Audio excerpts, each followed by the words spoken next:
Councilman Weiner, Here. Supervisor Sealy. Here. Attorney for the town. Here. Thank you. Thank you, Madam Clerk, and good evening.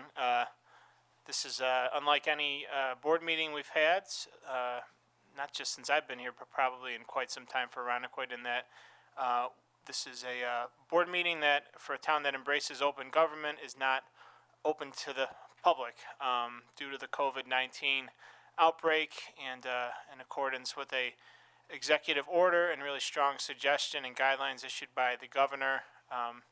Many public meetings throughout the state are being canceled or are being permitted to not withstand open meeting laws, thus conducting the meeting, but in a manner that is not open to the public and with the effect of not encouraging large gatherings of the public.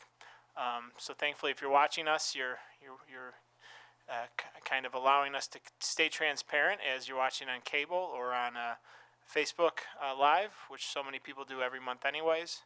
But certainly this is unprecedented times, not just for people of my generation, but probably for people of other generations as well. We are living in a time that communities throughout the really world, Irondequoit is no different, as we struggle to ensure government carries on while dealing with the COVID-19 outbreak. I don't want to. I've always said from the start I didn't want to be redundant in providing information because mainly there's a lot of good sources of information out there that is universal, really, particularly for our state, but also our country. I encourage people to go to starting at the CDC.gov website. Our state has a very good resource website set up. You can go to ny.gov, and even locally in our county, monroecounty.gov, are very good resources for updates for best public health practices to help really provide some guidance and information and truth during such a chaotic time. In the town of Irondequoit, we have set up a page on our website and are trying to keep people notified via social media. A few things I wanted to touch upon before we got to our order of business. Effective 10 a.m. this morning, the town of Irondequoit is in a state of emergency as mandated by an emergency declaration that I, as supervisor, issued. Now, some people questioned the necessity of a state of emergency. They've had a state of emergency issued by the county, by the governor. You have a federal emergency declaration, and that's true. And this isn't an attempt to be redundant. It's an attempt to very specifically, locally help us deliver government services in a more efficient manner. It's really an administrative move that allows us to remove some barriers that we would have to jump through on a normal course of action. I recall in late 2016, after the DPW fire, one of the first things we did was issue a state of emergency and accompanying emergency declarations, because we had to purchase vehicles to replace our fleet, and we had to do so in a manner that not withstood our procurement law. That's really the legal necessity of it, and why a few other municipalities, and I expect some other municipalities will join us in doing as well. I also think, frankly, and this is a non-legal rationale, it certainly helps underscore the importance and brevity of the situation. The governor, the county executive, and most recently the president have issued some pretty clear, whether emergency orders or advisory guidelines that they want the public to follow. So if it takes one more step for a local government to say their community is in a state of emergency, the hope is that people, again, it's another lever to help people recognize the seriousness of all this. And I don't have to repeat them, but as you know, in New York, we're living in a time where you can't walk in and have a meal of food at a restaurant, and I think people understand that. But there's also some more informal, not legal recommendations. The president said it very clearly: we should not be congregating in more than 10 people, and that's pretty significant. That the federal government is telling us we need to keep assemblies less than 10 people. So our hope is, in addition to the bureaucratic rationale, it underscores the importance of an Aranaquite, as so many other communities are doing, to really do what we need to do to help us through this public health crisis. A few local announcements I just wanted to make relevant to the state of emergency. First, regarding town operations and town facilities. At this point, Town Hall is still open to the public. However, we are very much restricting access. We are delivering government services. However, if you are in need of something, we encourage you to make an appointment. We want to make sure access is monitored and done in an orderly way. This is not necessarily a busy time of year for us at Town Hall, but we still want to be able to make sure we're delivering the most basic services.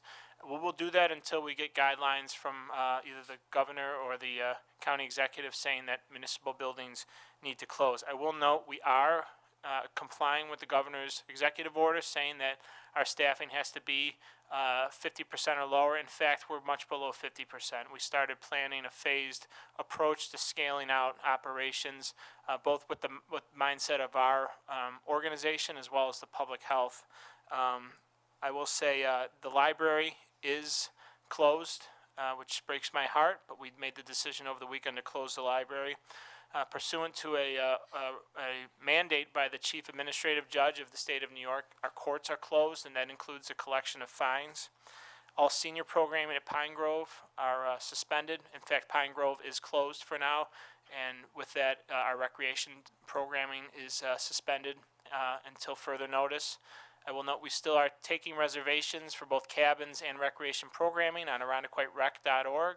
Or AranaquiteRec.com, I think. I'll make sure I got that right. AranaquiteRec.com. However, we can't guarantee at this point that those will be, that we will have those. I will say we're issuing refunds in all manners that programming is canceled where reservations were present. Aranaquite Police Department is virtually in a lockdown, and that's a need to protect our first responders. Most firehouses are not allowing public access.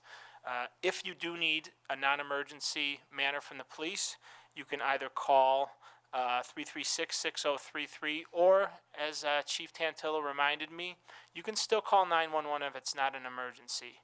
What we want to do is not have people walking into the police department. In fact, you won't be able to walk in because the doors are locked. We need to keep our first responders safe and free of exposure. We can't have a department-wide outbreak in our police department. The Department of Public Works is essentially on par with Town Hall. We are really restricting access. If you do need anything from our Department of Public Works, service requests, infrastructure updates, we encourage you to call 336-6033 or publicworks@aranaquite.org. And the same goes for all the departments at Town Hall as well. I invite you to go to aranaquite.org for all the pertinent contact information. Our Public Works Department is significantly scaled down to meet only non-essential needs that our Public Works generally addresses, particularly with emergency clearing of infrastructure if a tree falls down, sewer backups. However, some of the more non-essential, non-timely Public Works activities will be suspended in order to comply with the staffing mandate. Pivoting to some other community interest items, food and nutrition is really important this time, particularly as it relates to our children who are going to be out of school for a number of weeks. Both East and West Aranaquite have implemented very well-executed strategies and plans to ensure that kids have access to nutrition. They're serving breakfast and lunch. The lunch is to go at essentially all their schools. Not all their schools, but throughout the district.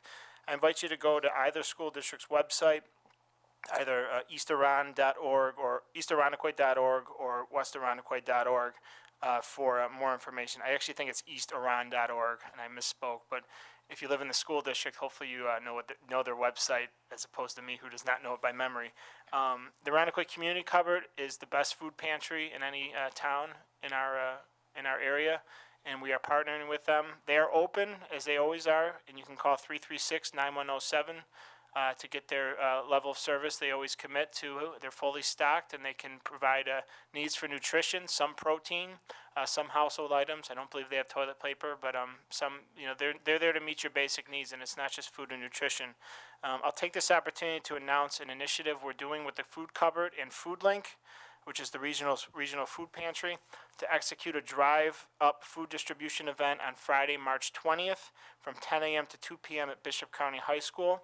This will provide several days' worth of food for residents in need, up to feeding ideally a family of 4. I'm not sure right now if there's protein, but there is a whole host of other nutritious items that will be in that box. There's no income restriction. We're encouraging only town residents to participate. That's not a mandate, but this is an event hopefully that will be replicated in other areas. So we're really targeting Arundequoit residents. If you are interested, the town has a hotline, as does the community cupboard. I will give you the town's hotline. It is 336-6002. Please call us in advance to make a reservation. That helps us manage demand. It helps us ensure that we have enough food. It's not an unlimited supply. So we want to make sure that it's done orderly, and there will be other ones. This is the first of what I think will be several weeks of such staging events. But I'm very happy that we've been able to partner with the ICC and FoodLink to do the first town initiated food distribution event in our area. A few other things as far as events: the planning board, zoning board meetings upcoming are canceled. We had 2 informational sessions for refuse districts. To replicate what we had late last month.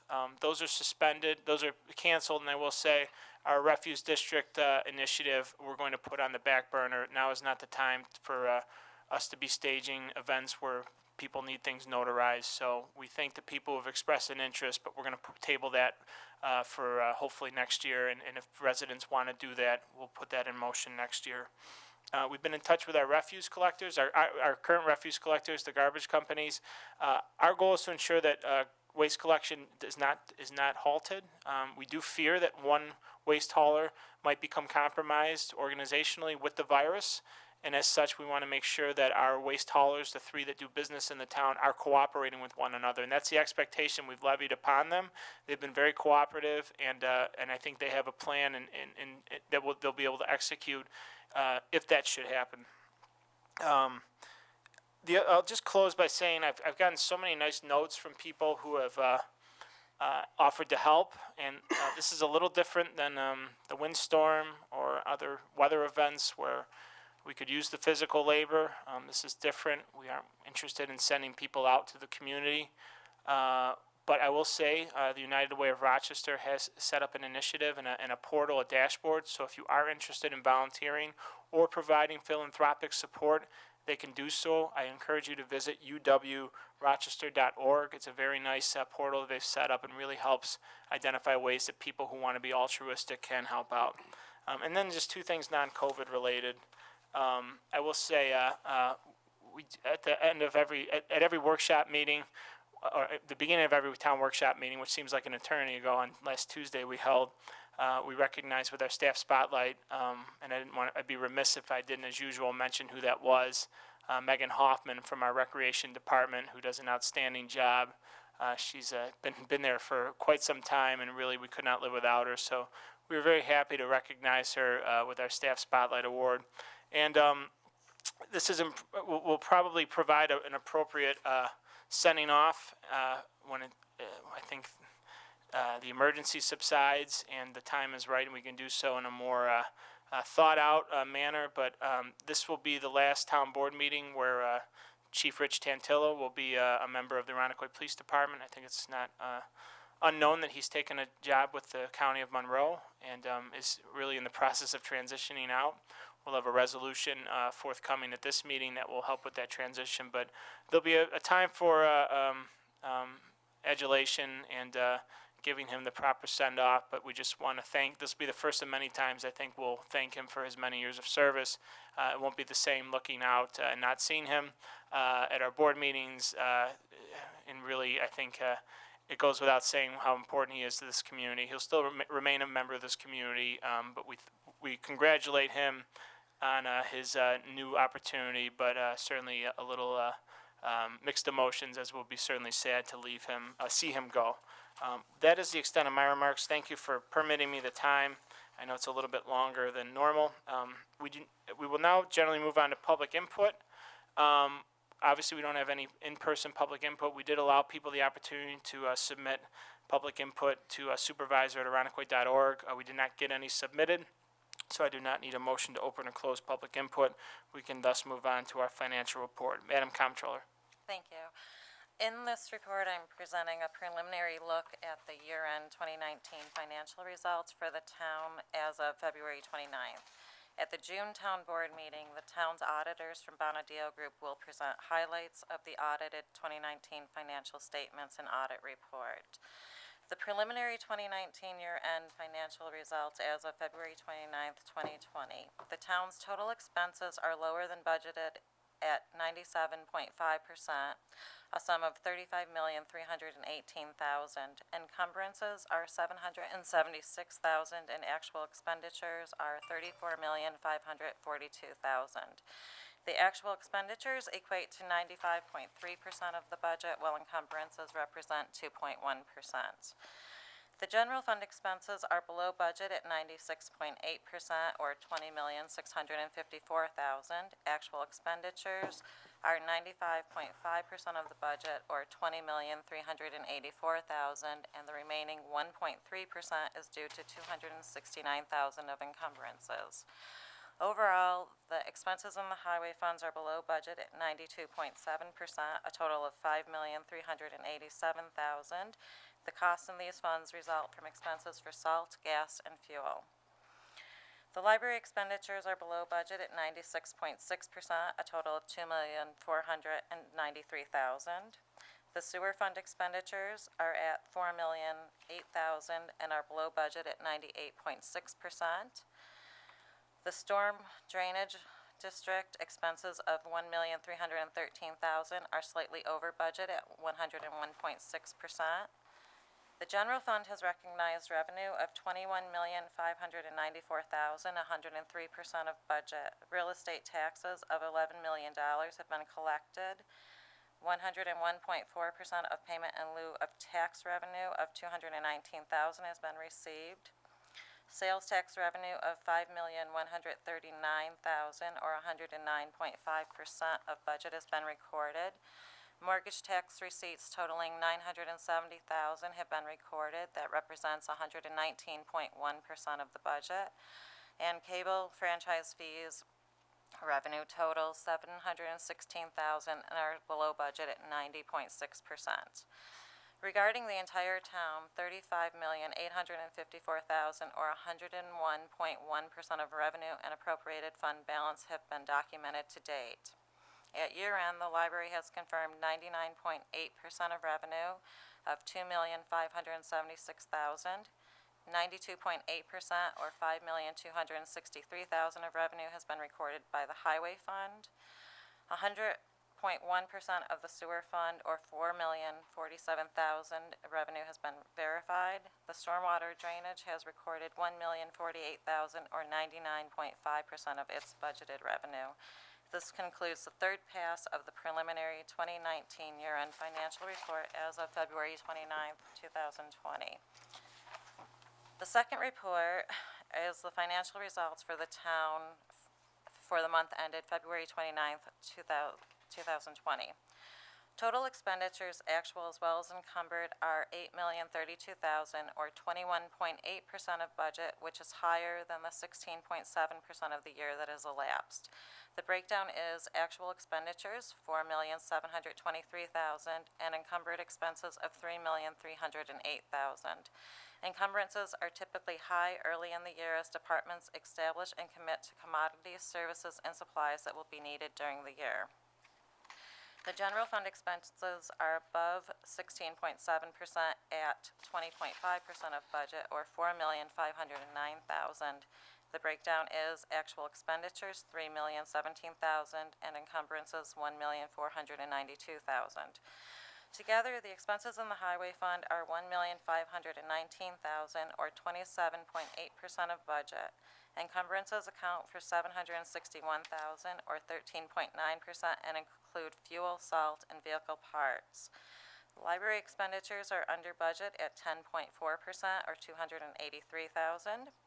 The sewer fund expenses are at 21.2% of budget, equating to $889,000.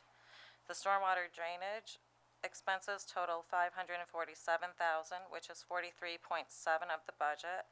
Actual expenditures are $65,000, which is 5.2%, while encumbrances account for 38.5%, include a Vector truck costing approximately $386,000 carried over from the prior year. A grant was awarded to the town to partially offset this cost.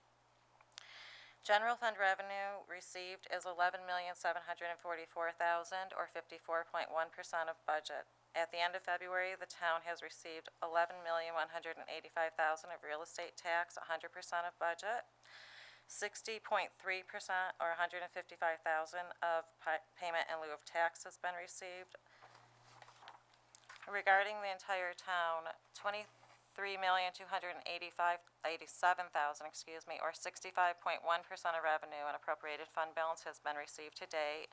Approximately $17.5 million of the amount received is real estate tax and special district assessments. At month end, the library has received $2,534,000, or 93.7% of budgeted revenue. Highway has received $4,134,000, or 76.1%.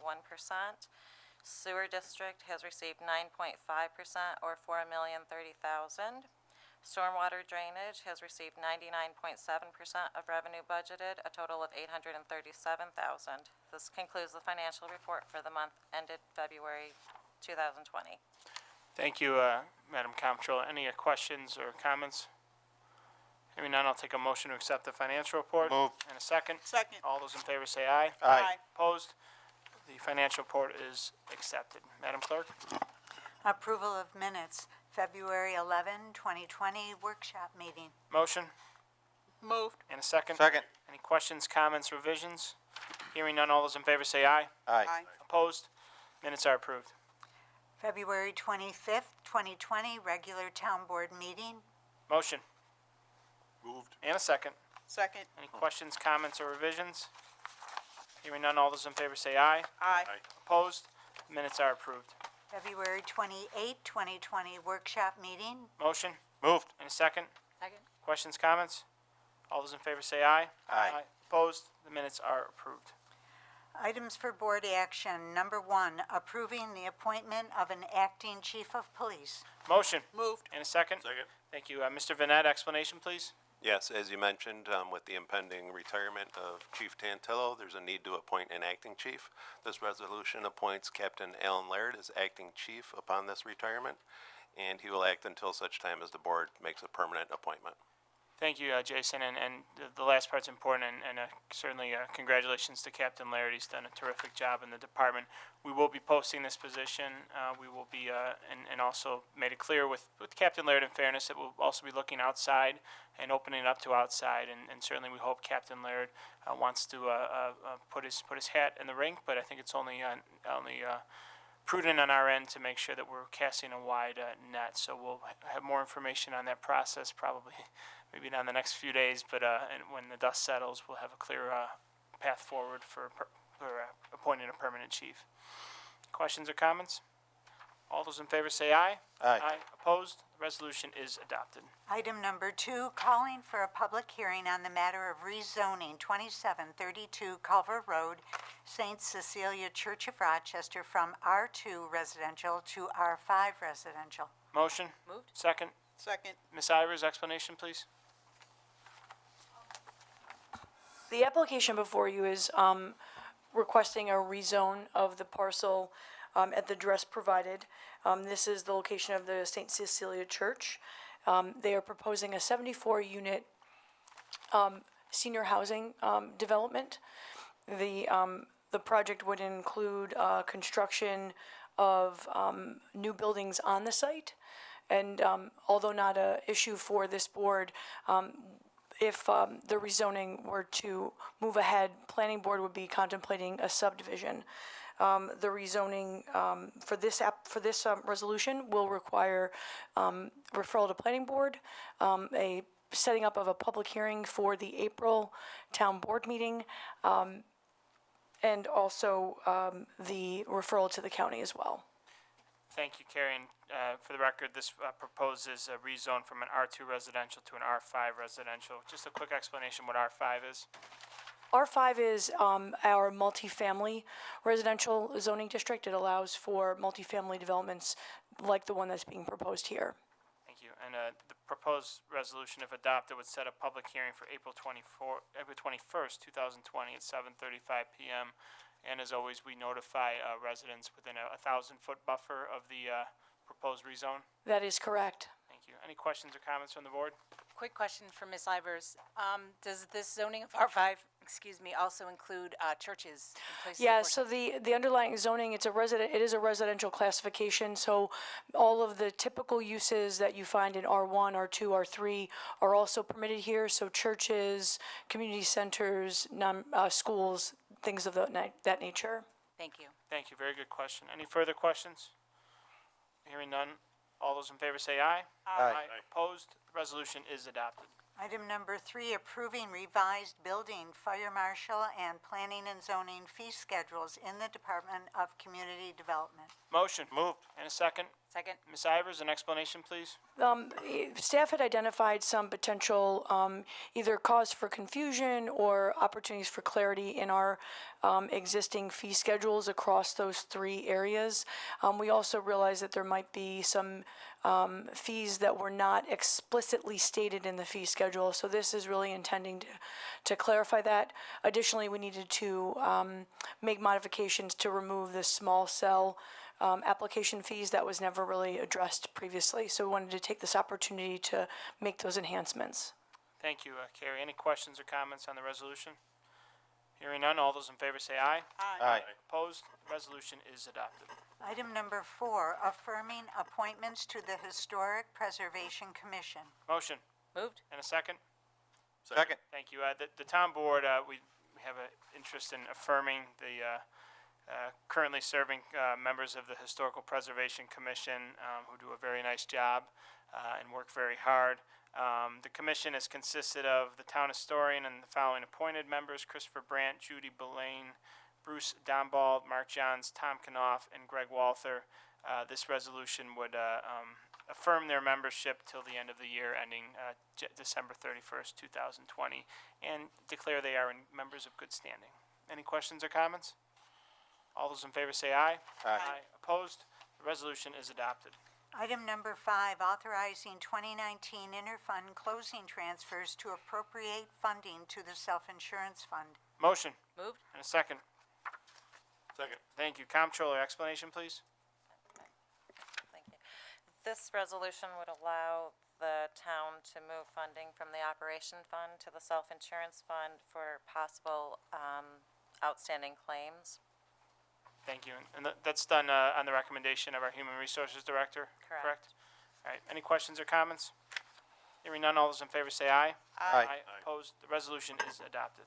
Item number 6, authorizing a series of balanced appropriation transfers within several funds of the 2019 operating budget. Motion. Moved? And a second. Second. Comptroller, explanation, please.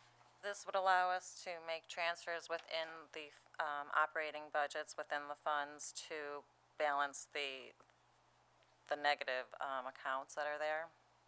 Thanks. And as we do every year, as the comptroller explained in her financial report, we ended the year very positively on the revenue side and also under budget on the expenditure side. From time and again, some accounts, and there are hundreds, perhaps thousands of accounts, do run heavy, and this is necessary to reconcile those accounts. When they go between funds, they require a board approval. So we're not moving anything from the fund balance from one. This is generally within the department, moving that revenue around to account for perhaps over expenditure. So all things as a whole, ended the year very positively on the expenditure side. Any questions or comments? No, but I wanted to thank the comptroller for her work and all the department heads for making it work. Very good. Let's hold our breaths as far as revenue for this current fiscal year, because sales tax might slow down a bit. So, but we take the good with the good, and the bad, we deal with the bad. All those in favor say aye. Aye. Opposed? And the resolution is adopted. Item number 7, resolution to enter into a letter of understanding between the Arundecoit Police Department and the West Arundecoit Central School District. Motion? Moved. And a second? Second. Thank you. This letter of understanding was advanced by Chief Tantillo in concert with the school district and at the recommendation of council.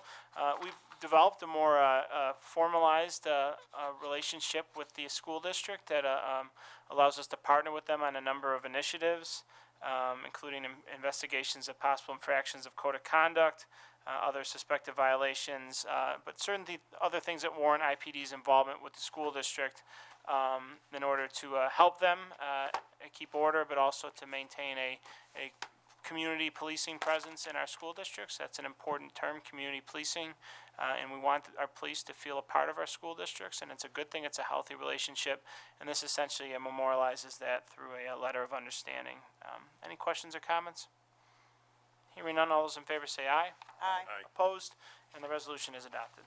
Item number 8, authorizing the purchase of one vehicle to be used by the Department of Parks. Motion. Move. And a second. Second. Commissioner Kylie, explanation, please. Thank you, Mr. Supervisor. This resolution would authorize the purchase of one 2020 F-250 pickup truck.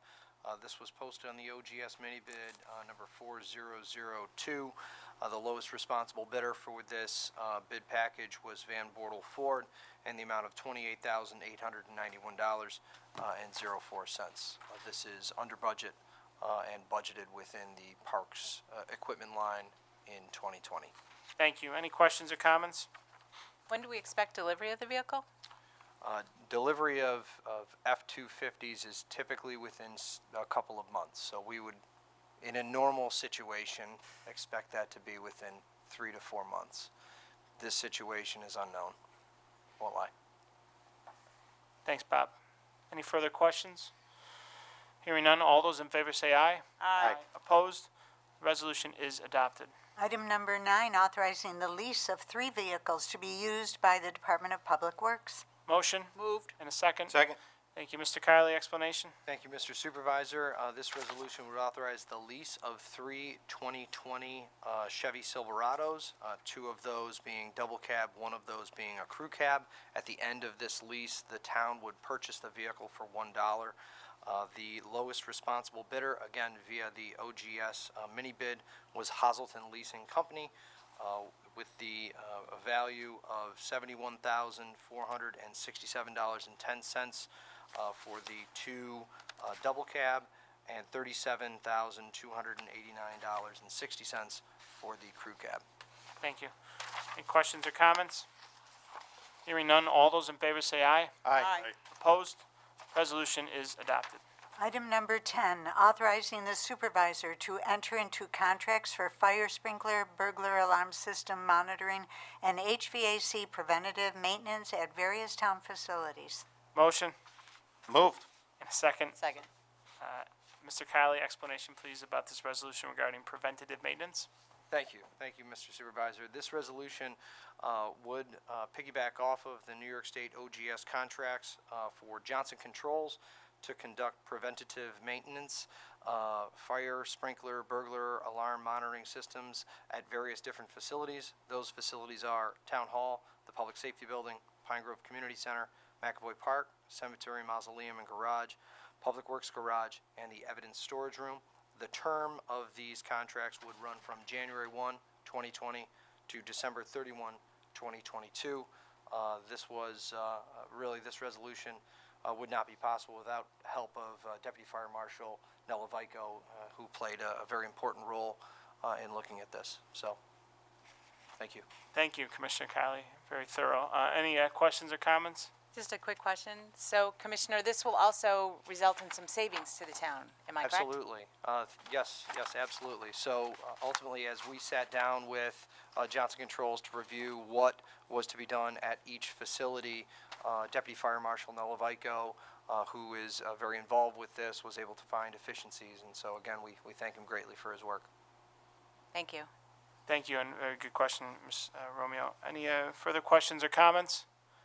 Hearing none, all those in favor say aye. Aye. Opposed?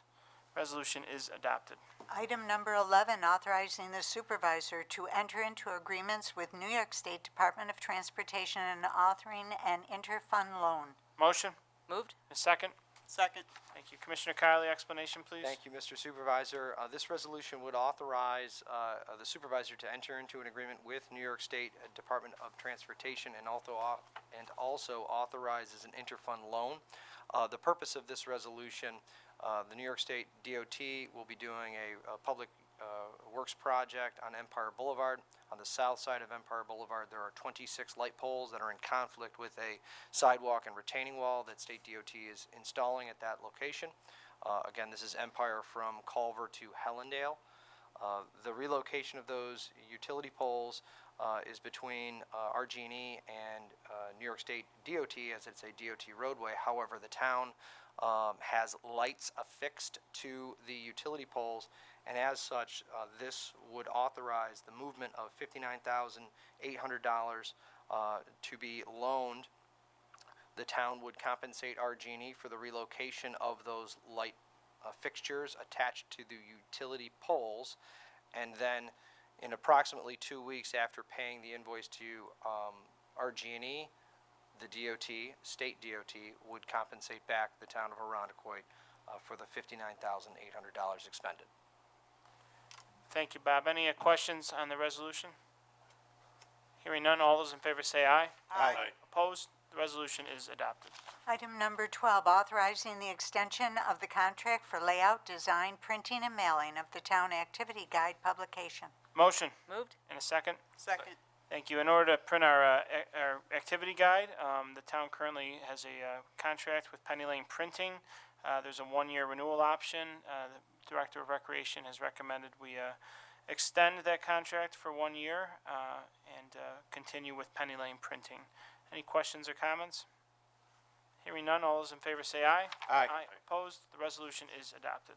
Item number 13, authorizing the supervisor to enter into a contract for senior golf leagues for spring-summer 2020. Motion? Moved. And a second? Second. Thank you. This resolution is necessary for us to contract with Lakeshore Country Club to provide tee times for the senior men's and ladies golf leagues for 2020. The details of which are pursuant in addendum A. Any questions or comments? Hearing none, all those in favor say aye. Aye. Opposed? The resolution is adopted. Item number 14, authorizing the supervisor to enter into a contract with sports officials of the Rochester area for umpire services for town-sponsored recreational leagues at McAvoy Park. Motion? Moved. And a second? Second. Thank you. We currently provide umpire services for the town-sponsored recreational softball leagues at McAvoy Park. We currently have a contract with sports officers of the Rochester area, also known as SORA, with a one-year option for the town to extend the contract for up to 2 years for the rates that are fixed in Exhibit A of the resolution. The Director of Recreation has recommended through this resolution that we extend that contract for a 1 year period. Any questions or comments? Hearing none, all those in favor say aye. Aye. Opposed, and the resolution is adopted. Item number 15, authorizing the acceptance of a monetary bequest from the estate of Dennison F. McRell to be used for the senior softball program. Motion? Moved. And a second? Second. Thank you. A little good-natured resolution. Dennison McRell was a long-standing participant in our senior softball program. His estate would like to make a monetary bequest to the town to be used specifically for the senior softball program in the amount of nearly $40,000, which we are very grateful for and thank his family and his estate to help his memory endure. This would accept this bequest from that estate and authorizes the supervisor to receive this gift, which again will be used particularly for the senior softball program as was requested by his estate. Any questions or comments? Hearing none, all those in favor say aye. Aye. Opposed, the resolution is adopted. Item number 16, authorizing the supervisor to enter and amend various contracts with vendors for youth, family, and senior recreational programming for winter, spring 2020. Motion? Moved. And a second? Second. Thank you. It's pretty self-explanatory through the clerk's reading of the title. This would allow the supervisor to enter into contracts with vendors for youth, family, senior recreation programs, which are found in attachment A. The senior center added 2 vendors, and an update was made to the youth vendor, which is found in addendum B. Any questions or comments? Hearing none, all those in favor say aye. Aye. Opposed? Resolution is adopted. Item number 17, authorizing the amendment of the Skyview on the Ridge payment in lieu of taxes agreement. Motion Moved. and a second. Second. Thank you. I'm going to ask council for an explanation, please. Certainly, thank you, Mr. Supervisor. So this description here actually deals with the next 3 proposed resolutions, 17, 18, and 19. All 3 involve a parcel at the former mall property that is known as Lot 103 and will be occupied by the town's future community center. The development of that particular parcel will require some construction work by the developer or the landlord, and he will be obtaining financing for costs associated with that work. The bank that will be providing the financing is requiring, as a condition of the financing, that this particular parcel, Lot 103, actually be separated from the larger mall property in its treatment under the Comida pilot that the larger property currently enjoys. Now, this particular carve-out will not change the legal rights and obligations of the parties. Everything will remain the same. We're just documenting it differently. So this first resolution, number 17, is modifying the larger existing pilot to remove Lot 103 from its application. The second resolution, number 18, actually is a separate pilot agreement for Lot 103. And when you look at the Lot 103 only pilot agreement with the amended larger Comida pilot agreement, the payments will be the same and the rights and obligations will be the same when you look at them together. The third resolution, number 19, actually just allows the supervisor to accept an amended lease that recognizes this new owner for Lot 103. Thank you. Any questions or comments on this?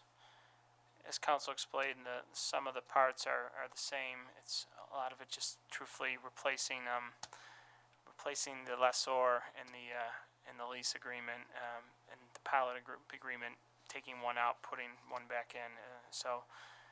Not as complicated as it seems, but nevertheless certainly warrants the board's approval in order for myself to consent to Comida doing this and to adjust the lease. So the first resolution authorizes an amendment, approve an amendment to the current Comida pilot, removing Lot 103 from the existing payment in lieu of taxes agreement. Any questions or comments?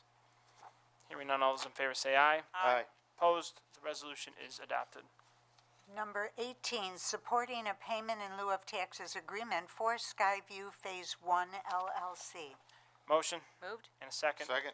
Thank you. As council explained, this would authorize me to consent a supervisor to a new Comida pilot for that particular parcel, which would now be an additional pilot agreement neighboring the other pilot agreement. Any questions or comments? All those in favor say aye. Aye. Opposed? Resolution is adopted. Item number 19, authorizing the supervisor to countersign and acknowledge an agreement for the assignment and assumption of the lease and project schedule for the Arundecoit Community Center. Motion Moved. and a second. Second. Thank you. We currently have a lease with 1733 Ridge Road LLC. This would change the lessor to being Skyview Phase 1 LLC, as council explained. Any questions or comments? All those in favor say aye. Aye. Opposed? Resolution is adopted. Item number 20, authorizing the supervisor to enter into an agreement for a town senior exposition. Motion Moved. and a second. Second. Thank you. I announced in the beginning that this event is going to be canceled. However, I'm still going to ask for adoption of this. This does not bind me to move forward. It authorizes me to execute any agreements regarding the senior exposition. I'd like to pass it because we do have, I believe, some existing contracts, and I just think it's safer to have board authorization. It doesn't compel us to move forward with the senior exposition. Council, do you have a different interpretation?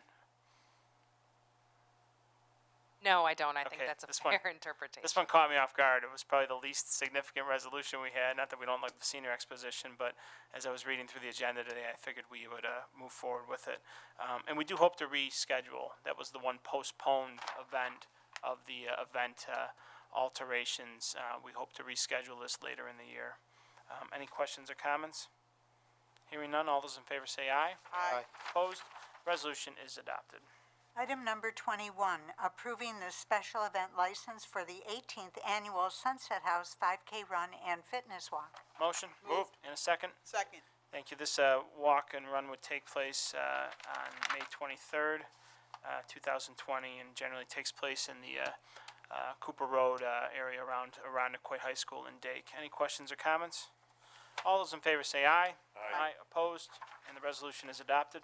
Item number 22, approving the special event license for the Cure Childhood Cancer Association's 5K Run and Fun Walk. Motion? Moved. And a second? Second.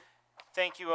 The Cure Childhood Cancer Association has obtained the necessary permits to hold this event in the general area around I-Square, Cooper Road. The event takes place on April 25th, 2020. We really hope that it will be able to carry on, and let's hope by then things are a little bit back to normal. Any questions or comments? Hearing none, all those in favor say aye. Aye. Opposed? The resolution is adopted. This concludes our regular body of work for tonight's town board meeting, March 17th. We apologize and regret that we had to have this without public attendance, but certainly necessary.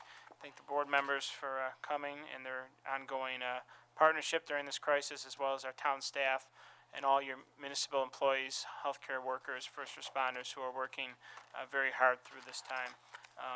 Our next workshop meeting is Tuesday, April 14th, 2020, 4 p.m. here in the Broderick Meeting Room. Our next regular town board meeting, Tuesday, April 21st, 2020, 7 p.m. here in the Broderick Meeting Room. Be safe, everyone. God bless you all. We hope normalcy returns, and until then, just look out for one another and try and keep in the comfort of your own home. I'll take a motion to adjourn. Moved. And a second? Second. All those in favor say aye. Aye. Opposed? The meeting is adjourned.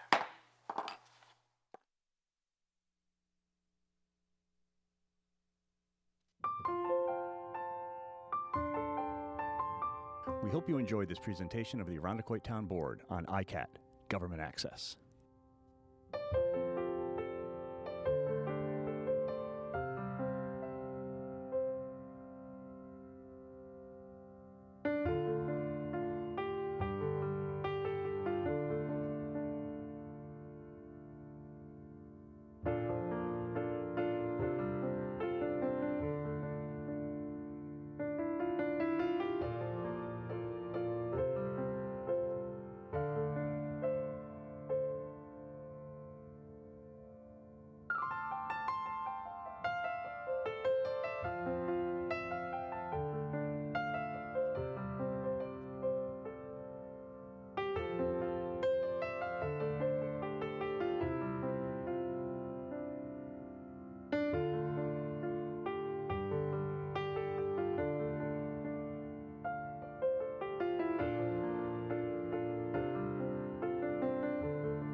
We hope you enjoyed this presentation of the Arundecoit Town Board on ICAT, Government Access.